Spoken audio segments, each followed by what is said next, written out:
time, but they kept on working on fine-tuning the design plans, and we had to demolish the old building.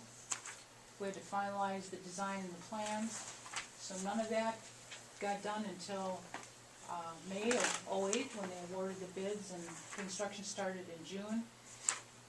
And by the time it was up and running, it was the end of the year then, by the time they held their grand opening to finish, to start both the on and off sale functions. The total cost for all that, the demolition and the construction and the utilities, permanent fixtures inside, architect fees, total cost was $831,926. And FEMA's goal at the time was to bring all of Rushford's, all the city functions back to return form and function of all city operations as it was on the day before the flood. So we didn't pay any city tax dollars for that municipal liquor store replacement. It was all FEMA funds. And there were two different PWs written, one for demolition and one for construction. We still don't have a sign down there, which some people say is part of the problem because nobody can find it. Nobody knows it's there. What happened to the old sign? That was pretty old. That was that big steel column, and it was very faded out. The lighted sign on top was very faded out and old. That had been there since the 70s. I imagine that went down with the demolition. Untouched by the flood water. But Just saying. pretty ugly, probably. Pretty old, I don't know. I believe the word is classic. Oh, it could have been, yeah. So I would like to know what happened to it. it probably went with the demolition, probably got scrapped with the iron and Hanging in somebody's metal and garage stuff. somewhere. Oh, that was a huge one. So total spent to date, $831,926. And if we get a sign off or whatever it costs to put up the sign, either way, we're under the amount that's been allocated that we can draw down from FEMA. But we have to pay for it first and then draw it down. And one thing we've learned from talking with the Minnesota Municipal Beverage Association is that we're not unique, that a lot of communities are, a lot of city municipal liquor stores are having difficulties and lost jobs and poor economy, and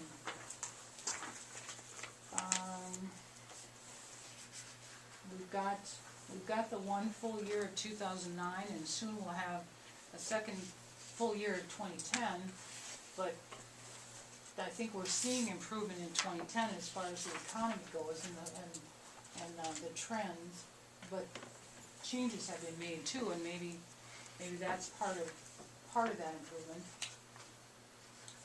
Another thing that's changed in the past few years is the illegal gambling. That has suffered a lot. I know Booster Club and a lot of different organizations have a lot less money to spend these days because there's a lot less gambling going on. And you can see there how our revenue at the store has been affected by that also. Assets of the liquor store, this comes right out of our audit report. We have value. And just so you know, we're not just talking about a building, we're talking about the livelihood of several people. We've had 2 or 3 other part-time people kind of transitioned out by changing of hours and changing of schedules.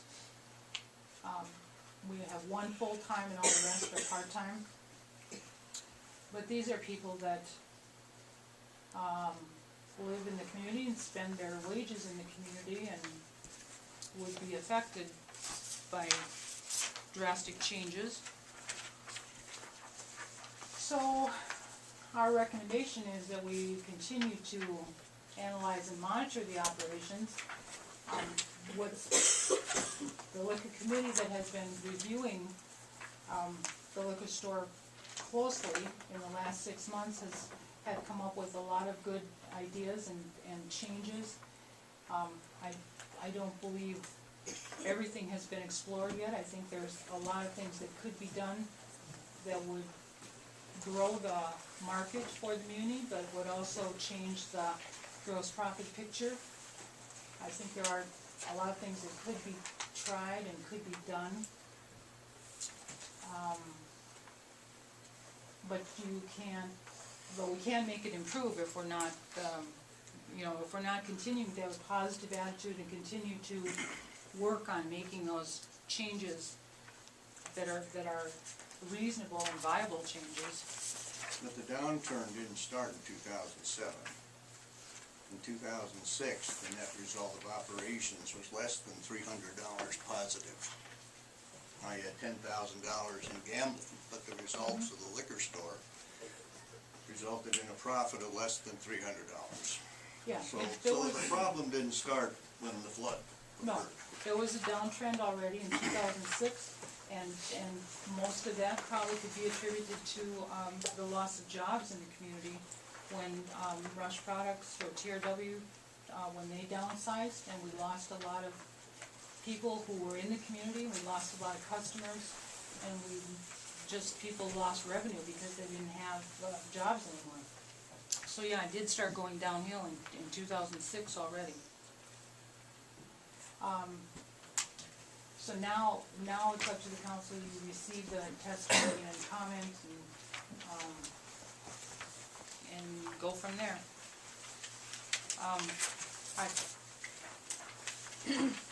If I could mention that the liquor committee, that as they review all these little details that the rest of the world doesn't always see, but the liquor committee looks at all these different things and tries to come up with ideas, and I think they've done a very good job of coming up with ideas, and I think there's more things that they would like to see implemented that would be a viable solution. But it's one of those things that has to be a cooperative effort among the community and everybody if you want it to be a successful business or not. It has been a successful business through many years, and it's contributed back to the community for many years, and I think it could do that again.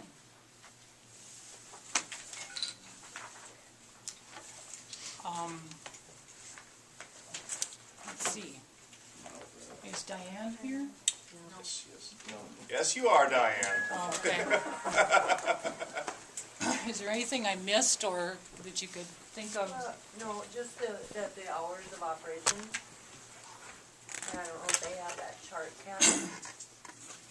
Yeah, we Okay, but talked this- about how we've changed that. Yeah, but it's wrong, The, because the opening here, we started on the December 13th at noon. It shows a chart of 9 to noon, all the way through in there. well, that's just something that the committee is reviewing Yeah, at this okay. point, they're just, Okay, I didn't know. we're if they still did. gathering that information. Yeah.